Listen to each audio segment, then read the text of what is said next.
Let's dismantle the frauds with visual receipts of real Moorish people, traditions, and regalia across centuries and regions. I'll break down each image with context, cultural background, and how it debunks the cosplay fantasies from sovereign citizen grifters. Image 1. Young Amazigh Moorish girl in full adornment, Algeria or southern Morocco.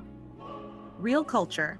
This style of jewelry and headwear is Berber in origin, often from the Kabyle, Kawi, or Shilla-speaking regions. The layers of coral, gold fib brooches, and cowrie shells represent wealth, marriage eligibility, and lineage. This is generational heritage, not performative cosplay. Fake Moors versus reality. Fraudulent Moorish groups wear fezes and Masonic-style robes made on Canva. None of them can name a single tribe, dialect, or ritual behind real attire like this. Image 2. Tuareg woman, Niger, Mali, southern Algeria. The Tuareg are a noble Saharan confederation within the Amazigh Moorish continuum.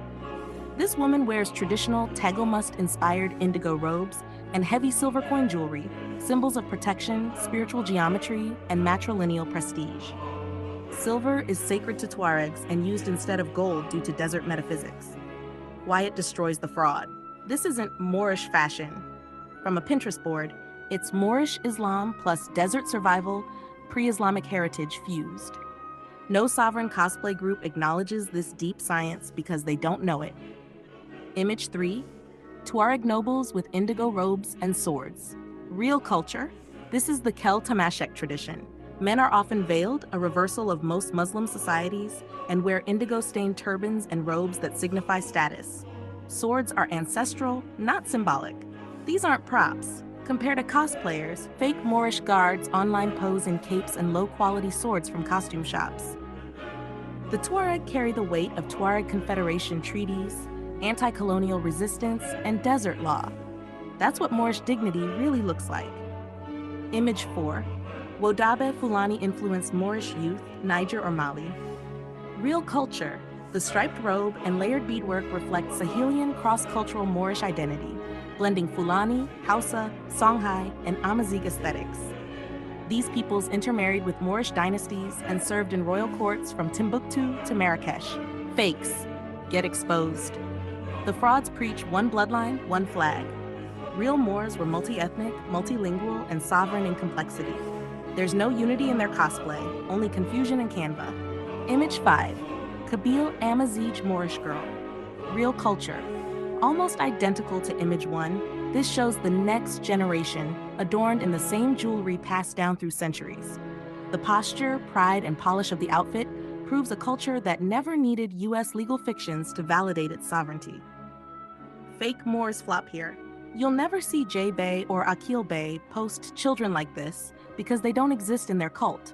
Their nation only lives in Word documents and Canva logos. Image 6. Moroccan Royal Guard at the Palace, mid-1900s. Real culture. This is an official Maxen Royal Guard in the Kingdom of Morocco, trained, appointed, and part of a government that's recognized by the United Nations. The architecture around him? Real Zellige tile, Islamic symmetry, and centuries of statecraft. Fake guard cosplay crumbles, so-called Moorish state police on TikTok, wearing knockoff badges and claiming authority with no international or Moroccan recognition. Compare that to this brother literally protecting a sovereign king on Moroccan soil. Image 7.